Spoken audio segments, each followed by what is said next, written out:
Removing a system board assembly.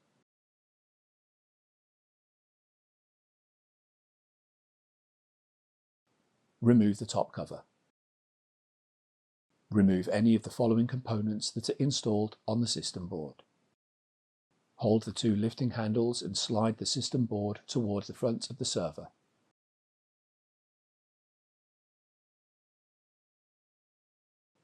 Lift the system board out of the chassis.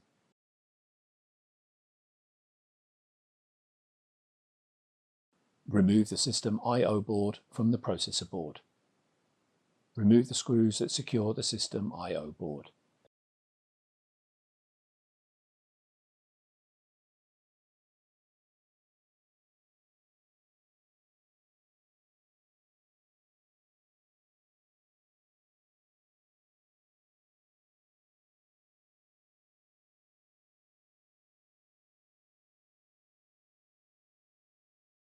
Note: the procedure used to separate a system I/O board from the processor board applies to the following ThinkSystem V3 systems.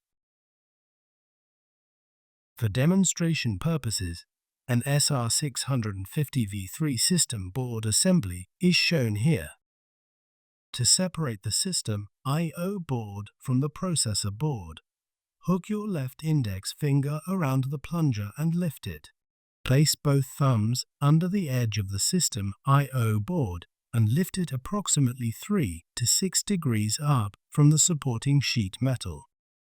Use your thumbs to push against the sheet metal and use your left index finger to pull the system I/O board slightly away from the processor board.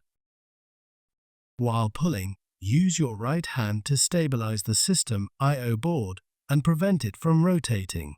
Ensure the gold finger of the system I/O board is less than 10 mm away from the slot on the processor board, and then lift the system I/O board up. If you are going to replace the system I/O board, remove the firmware and ROT security module and micro SD card from the system I/O board.